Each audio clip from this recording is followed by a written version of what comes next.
भारत माता का जयकारा लगाएंगे। सारे जने मुट्ठी बंद करेंगे, हाथ ऊपर करेंगे और पूरे दिल से बोलेंगे भारत माता की, भारत माता की,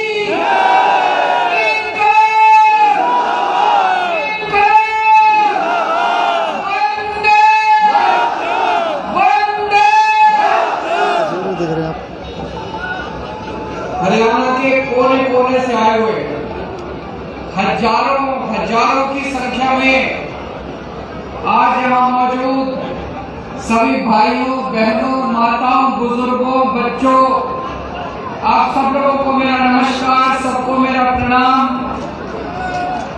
मैं आपका शुक्रिया अदा नहीं कर सकता दिल से, इतना मैं भाव विभोर। इतने घंटों से आप लोग इतनी तपती धूप में पसीना पसीना होके मेरा इंतजार कर रहे हो। आप सब लोगों को मेरा नमन।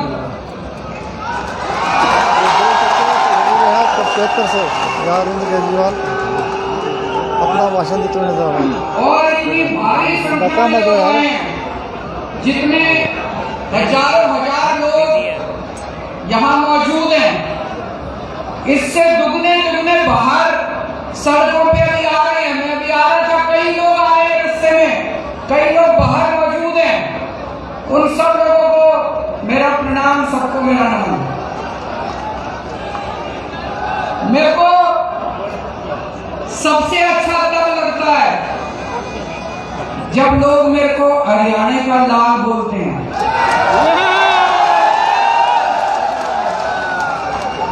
हरियाणा मेरी जन्मभूमि है और जन्मभूमि माँ के समान होती है। माँ का कर्जा आदमी 7 जन्म में भी नहीं चुका सकता। जन्मभूमि का कर्जा आदमी 7 जन्म में भी नहीं चुका सकता। आज मुझे बेहद खुशी है अपनी जन्मभूमि में, कुरुक्षेत्र की धर्म भूमि में आज यहाँ पे आपके बीच में आके सबसे पहले अभी बता रहे थे कि कल तूफान आया था। ये शुभ संकेत है।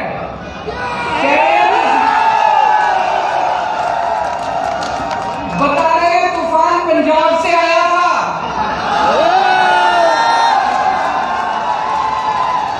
बता रहे तूफान दिल्ली से आया था,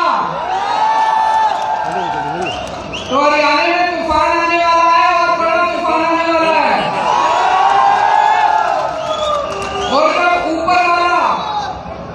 जब ऊपर वाला अपनी झाड़ू चलाता है तो तूफान ही आता है। ऊपर वाले ने झाड़ू चलाना शुरू कर दिया तो तूफान से घबराने की बात नहीं है। बड़ा शुभ लक्षण है कि कल तूफान आया था। सबसे पहले मैं हरियाणा के सारे किसानों को बधाई देना चाहता हूं, शुक्रिया अदा करना चाहता हूं।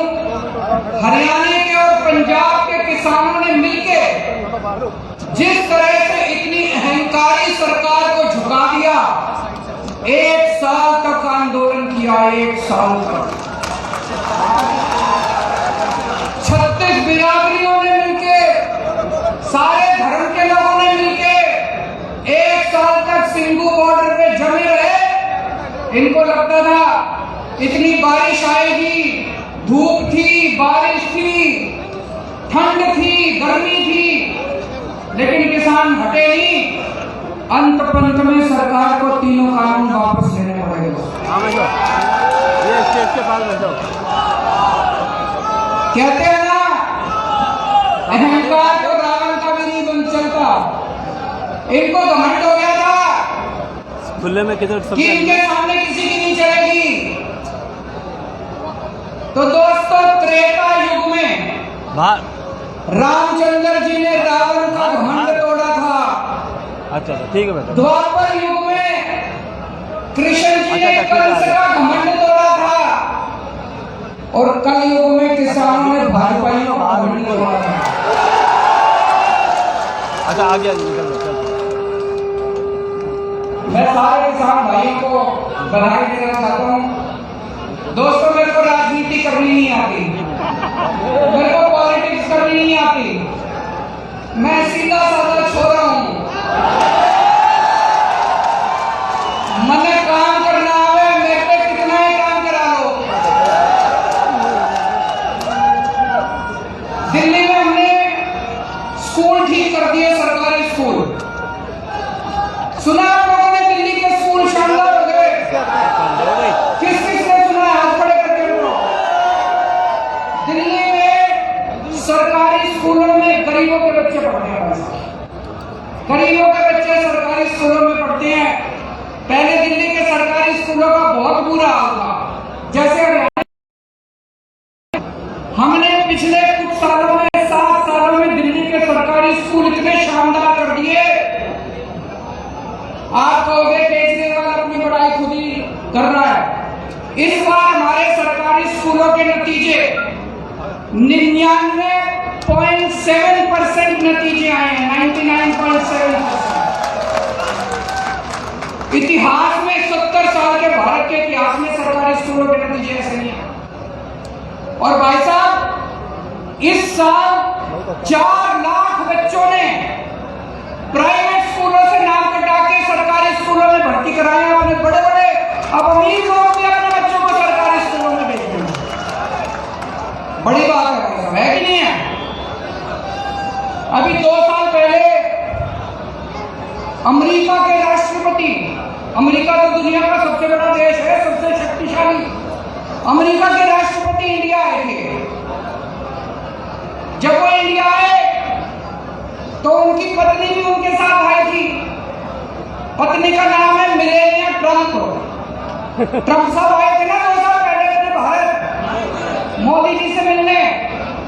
तो जब उनकी पत्नी भी उनके साथ आई तो उनकी पत्नी मोदी जी को बोली, मैंने केजरीवाल के स्कूलों के बारे में बहुत सुना है, मैं उसका स्कूल देखना चाहती हूँ।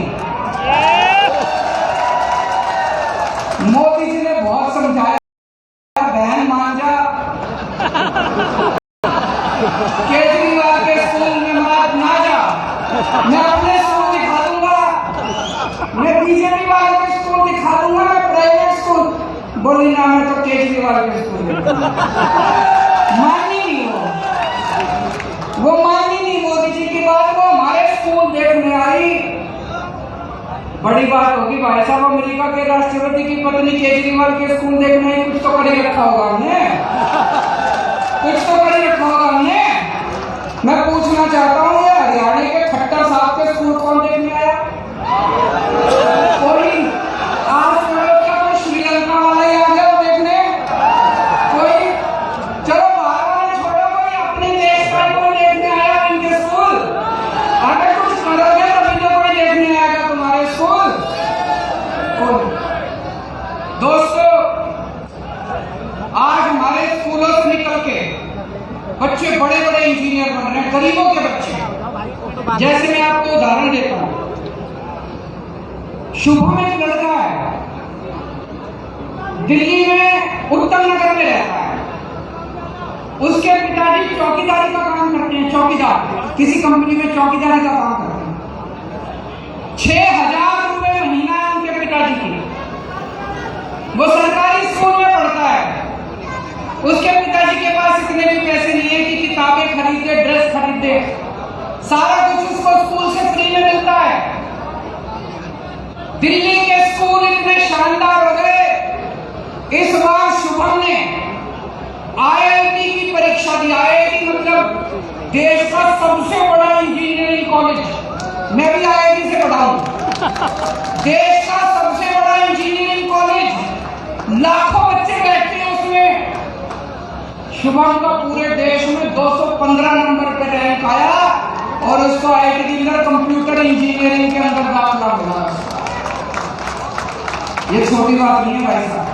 और अकेला एक शुभम नहीं है, इस बार दिल्ली के सरकारी स्कूलों के 400 बच्चों का बड़े बड़े इंजीनियरिंग कॉलेज में दाखिला हुआ। बड़े बड़े इंजीनियर हमारे दिल्ली के अब गरीबों के बच्चे इंजीनियर बन रहे हैं, डॉक्टर बन रहे हैं।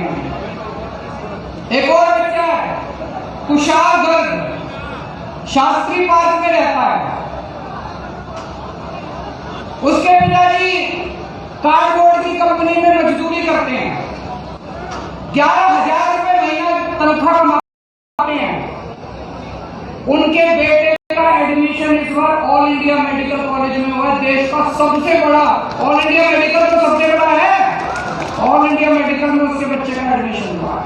मैं इनसे बात कर रहा था, बोले कि आज से 5 साल पहले जो सरकारी स्कूलों की हालत थी, अगर वैसी हालत रहती हमारे बच्चे भी बड़े होकर मजदूरी करते।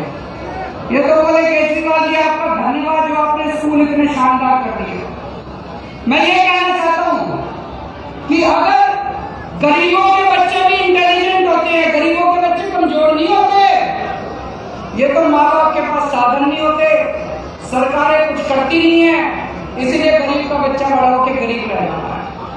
आज दिल्ली के अंदर आप सोच के देखो कितने ऐसे शुभम होंगे, कितने ऐसे कुशाल वर्ग होंगे, लाखों बच्चे दिल्ली के स्कूलों में 18 लाख बच्चे पढ़ते हैं। इन 18 लाख बच्चों का भविष्य पहले अंधकार में था।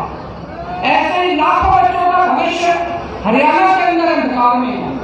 हरियाणा के अंदर भी स्कूलों का बुरा हाल है। एक मौका दे दो, हरियाणा के सारे सरकारी स्कूल बदल के दिखाएंगे।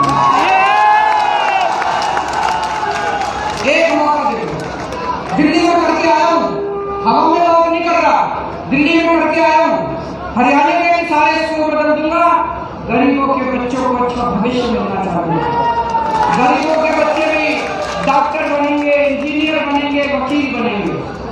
और ये जितने प्राइवेट स्कूल वाले हैं सारे खराब नहीं है, लेकिन कई प्राइवेट स्कूल वाले ने गुंडागर्दी मचा रखी है। मचा रखी कि नहीं मचा रखी? जब मर्जी फीस बढ़ा लेते हैं, कभी development charge, picnic charge, library charge, फलाना चार्ज, दिन का चार्ज। दिल्ली में 7 साल से हमने इनको प्राइवेट वालों को फीस नहीं बढ़ाने दी, उल्टे इनका सबको ऑडिट कराया, कई लोगों को पैसे वापस कराए, प्राइवेट स्कूल वालों से कभी नहीं हुआ हुआ। तो आज कितने सारे लोग हैं, मैं आपसे पूछना चाहता हूं, कौन कौन अपने बच्चों को इंजीनियर बनाना चाहता है? कौन कौन अपने बच्चों को डॉक्टर बनाना चाहता है? कौन कौन अपने बच्चों को वकील बनाना चाहता है? सारे लोग हमारे साथ आए हो। और जो लोग अपने बच्चों को गुंडा बनाना चाहते हैं, आप खड़े करो। जो अपने बच्चों को दंगल बनाना चाहते हैं, गुंडे बनाना चाहते हैं, बलात्कारी बनाना चाहते हैं, उनके साथ चलिए। उनकी पार्टी, सारे इनकी पार्टी में लुच्चे, लफंगे, दंगई, बलात्कारी सारे भरे पड़े इनकी पार्टी के। सुबह से शाम तक गुंडागर्दी करते घूमते हैं, या खुद गुंडागर्दी करते हैं, नहीं तो देश में पता चल गया कहीं गुंडागर्दी हो गई, उनका जगह सम्मान करते हैं, गुंडों का सम्मान करते हैं, गुंडा करने वालों का सम्मान करते हैं। अभी थोड़े दिन पहले कुछ गुंडों ने मेरे घर पे हमला कर दिया, आपने पढ़ा होगा, अखबारों में, टीवी में देखा होगा। कुछ गुंडों ने हमला कर दिया, इन्होंने उन सारे गुंडों का अपने सम्मान करा। ऐसे देश आगे बढ़ेगा। किसानों के ऊपर इनके आदमियों ने गाड़ी चढ़ा दी उत्तर प्रदेश के अंदर। इनकी पूरी की पूरी पार्टी ने बड़े बड़े वकील खड़े कर दिए उसको बचाने के लिए, जिससे किसानों के ऊपर गाड़ी चढ़ाई। देश में कहीं बलात्कार हो जाए, देश में कहीं बलात्कार हो जाए, इनकी पार्टी पहुंच जाती है बलात्कारियों का सम्मान करने के लिए शोभा यात्रा निकालती है। आप क्या सुनते हो इनके बारे में? ये सुनते हो इन्होंने यहाँ दंगा कर दिया, या मार कर दिया, गुंडे कर दिया। और आम आदमी पार्टी के बारे में क्या सुनते हो? यहाँ पे इन्होंने स्कूल बना दिए, यहाँ अस्पताल बना दिए, यहाँ बिजली ठीक कर दी, यहाँ पानी ठीक कर दिया। आम आदमी पार्टी शरीफों की पार्टी है, आम आदमी पार्टी देशभक्तों की पार्टी है, आम आदमी पार्टी ईमानदार लोगों की पार्टी है। हम देश की सोचते हैं, हम इनकी तरह गुंडागर्दी नहीं करते। अमेरिका में कोई गुंडागर्दी कर दे तो वो जेल जाता है, इंडिया में कोई गुंडागर्दी कर दे तो इनकी पार्टी में जाता है। यूरोप में कोई बलात्कार करे तो वो जेल जाता है, इंडिया में कोई बलात्कार करे तो इनकी पार्टी में जाता है। कैसा भारत चाहते हो आप लोग? गुंडों का भारत चाहते हो? दंगइयों का भारत चाहते हो? विकास और तरक्की वाला भारत चाहते हैं। मैं आप लोगों से पूछना चाहता हूं, पिछले 7 साल हो गए खट्टर साहब को सरकार, 7 साल से खट्टर साहब की सरकार। खट्टर साहब ने कितनी नौकरियां दी आप लोगों को? हरियाणा के बच्चों को कितनी नौकरियां दी खट्टर साहब ने? मैंने दिल्ली में पिछले 7 साल में 12 लाख नौकरियां दी है, 12 लाख बच्चों को नौकरियां दी। मैंने 12 लाख बच्चों को नौकरी दी और मैं हवाले की बात कर रहा, वेबसाइट पे पूरा डेटा हमारी वेबसाइट पे चले जाना, वेबसाइट में सारा डेटा है। मैंने 12 लाख बच्चों को नौकरियां दी हैं और अगले 5 साल में 20 लाख बच्चों को नौकरी देने का पूरा प्लान बनाया है। मैं नौकरी दे सकता हूं, ये नहीं दे सकते। ये कभी नौकरी नहीं देंगे आपको, ये कभी आपके बच्चों को नौकरी नहीं देंगे। क्यों? क्योंकि इनको अपनी पार्टी के लिए बेरोजगार गुंडों की जरूरत है। आपके बच्चों को दंगा कराना सिखाएंगे, गुंडाई करना सिखाएंगे, अपने बच्चों को विदेश भेजने पढ़ने के लिए। अभी मेरे को एक भाई बता रहा था, हरियाणा में सारे पेपर लीक हो जाते हैं, जितने भर्तियों के पेपर होते हैं सारे लीक। ऐसा है क्या जी? ये मेरे को एक लिस्ट दी है एक भाई ने। ये 2020 में एसएससी जूनियर डॉक्यूमेंट का पेपर लीक हो गया। 2020 में हरियाणा पुलिस भर्ती का पेपर लीक हो गया। 2021 में पेपर पुलिस भर्ती का पेपर लीक हो गया। 2021 में कुरुक्षेत्र स्वास्थ्य विभाग का पेपर लीक हो गया। 2022 में एसएससी भर्ती का पेपर लीक हो गया। 2022 में ग्राम सचिव और पटवारी की भर्ती का पेपर लीक हो गया। 2022 में टीसी की भर्ती का पेपर लीक हो गया। 2022 में डेंटल सर्जन की भर्ती का पेपर। खट्टर साहब से पेपर निकाला जाता है सरकार ने। एक पेपर नहीं करवा सकता जो आदमी, एक पेपर नहीं करा सकता, वो सरकार के अंदर है। गलत नहीं कह रहा है। मैं तो गुजरात गया था, वहां भी पता चला सारे पेपर लीक हो रहे हैं। वहां भी बीजेपी की सरकार है। मैं हिमाचल प्रदेश गया था, वहां भी सारे पेपर लीक हो रहे हैं। एक Guinness book of world record है, सुना आपने? दुनिया के सारे बड़े बड़े रिकॉर्ड होते हैं।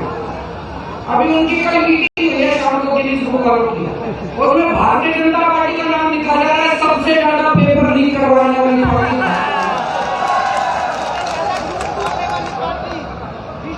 इनकी सरकारों से पेपर नहीं होते, इनसे स्कूल नहीं बनते, इनसे बिजली ठीक नहीं होती, इनसे अस्पताल नहीं बनते। क्यों बोझ उठा के बोल रहे हो? उनको उखाड़ के फेंको, ईमानदार पार्टी आ। कई बच्चे आर्मी में भर्ती होना चाहते हैं, देश की सेवा करना चाहते हैं। 2020 के बाद से आज तक आर्मी की भर्ती नहीं खुली, आर्मी की भर्ती के पेपर नहीं करवाए उन्होंने। आज इस मंच के जरिए मैं केंद्र सरकार से और प्रधानमंत्री जी से अपील करना चाहता हूँ, 1 लाख से ज्यादा आर्मी के अंदर खाली स्थान हो चुके, इनकी जल्दी से भर्तियां खोली जाए। बच्चे ओवरेज हो रहे हैं।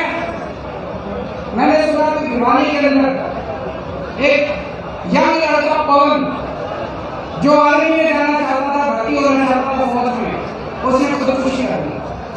हमारे नौजवान खुदकुशी कर रहे हैं, तो ये आर्मी की भर्तियां क्यों नहीं खोल रहे?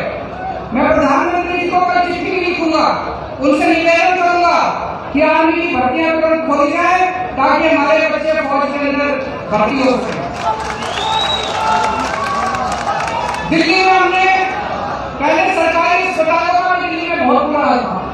हमने सारे सरकारी अस्पताल शानदार कर दिए, खूब सारे मोहल्ला क्लिनिक कर दिए और दिल्ली में 2 करोड़ लोग हैं, हमने सबका इलाज मुफ्त कर दिया, चाहे कितनी बड़ी बीमारी क्यों ना हो, चाहे लाखों रुपए क्यों ना लगते। मैं आपको उदाहरण देता हूं, एक मोनिका बहन है, लक्ष्मी नगर में रहती है, वो और उसके पति दोनों को कैंसर हो गया। एक कमरे के घर में रहते हैं, बहुत गरीब लोग हैं। उसका पति दूध बेच कर सवेरे सवेरे घर में जाकर दूध बेच कर कमाया करता था। उसकी पूरी कमाई बंद हो गई। दोनों को कैंसर हो गया। भाई साहब अगर कैंसर ऐसी बीमारी हो जाए तो जमीन बेचनी पड़ जाती है, आदमी लुट जाता है, गहने बेचने पड़ जाते हैं बीवी के। इन दोनों को ऊपर वाले का शुक्र था, दिल्ली में आम आदमी पार्टी की सरकार थी। ये एलएनजेपी हॉस्पिटल में गए, शानदार हॉस्पिटल, सारा इलाज इनका मुफ्त हो गया। दोनों ठीक हो गए और अब दोनों ठीक हो गए, अपना काम कर रहे हैं। दोस्तों, ऐसे करोड़ों करोड़ों लोग जिनके बच्चे सरकारी स्कूलों में पढ़ रहे हैं, जिनका इलाज सरकारी अस्पतालों में हो रहा है, इन लोगों की हमें दुआएं और उनके आशीर्वाद मिलते हैं, जिसकी वजह से आज आम आदमी पार्टी इतनी तरक्की कर रही है। दिल्ली में हमने बिजली 24 घंटे कर दी। पहले दिल्ली में बहुत ज्यादा, हरियाणा में बिजली जाती है नहीं जाती? मेरे को पता लगा खूब पावर कट करते हैं। दिल्ली में 24 घंटे कर दी, हरियाणा में भी 24 घंटे बिजली चाहिए नहीं चाहिए? दिल्ली में केवल 24 घंटे बिजली नहीं कर दी, फ्री बिजली नहीं कर दी। फ्री बिजली चाहिए नहीं चाहिए? एक बार हाथ खड़े करके बताओ, फ्री बिजली चाहिए तो सरकार बदलनी पड़ेगी। खट्टर तो फ्री बिजली के साथ तो नहीं करेंगे।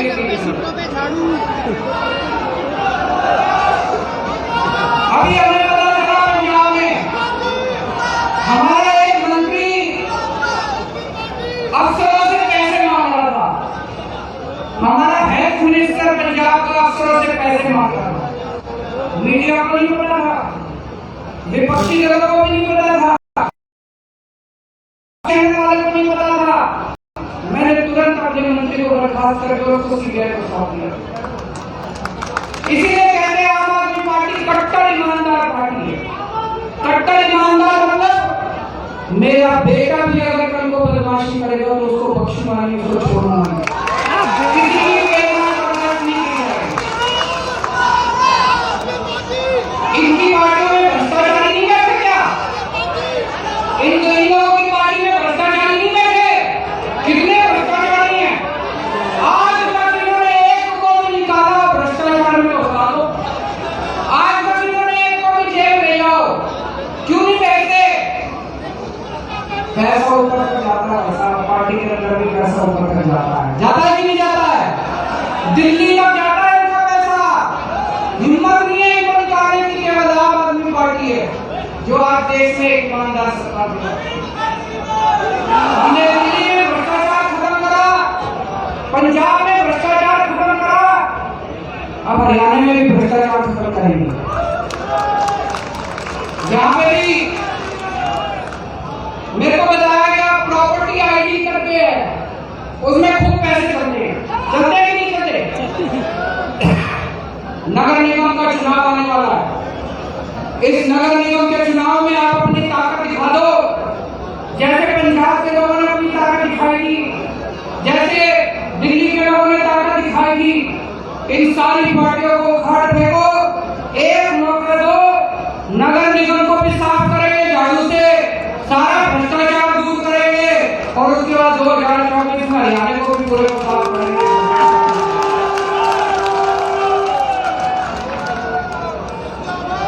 मेरे को कोई पत्रकार कह रहा था कि ये बीजेपी वाले खट्टर साहब को हटा रहे हैं, कोई दूसरा सीएम ला रहे हैं, ऐसा है क्या? सुना आप लोगों ने भी? कह रहे खट्टर साहब को हटा के दूसरा सीएम ला रहे हैं। सर कुछ भी कर ले इनकी सरकार। क्यों? खट्टर साहब भ्रष्टाचारी है क्या? खट्टर साहब काम नहीं करते क्या?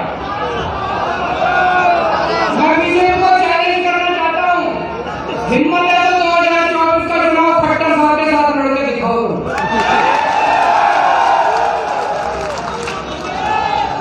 दोस्तों, हमारा तो एक ही मकसद है, हमारी जिंदगी का एक ही मकसद है, भारत को दुनिया का नंबर 1 देश बनाना। भारत दुनिया का नंबर 1 देश बन सकता है। भारत के लोगों में बहुत ताकत है, भारत के बच्चों में, युवाओं में बहुत ताकत है। हम, मेरा मकसद है, कई मेरे से पूछते हैं पत्रकार, आप कौन सी पार्टी के साथ अलायंस करोगे? मेरे को अलायंस करना नहीं आता।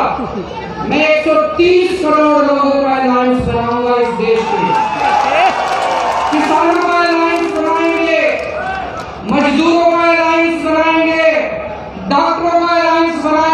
इंजीनियर का अलायंस बनाएंगे और इस देश के 130 करोड़ लोगों को मिलके भारत को दुनिया का नंबर 1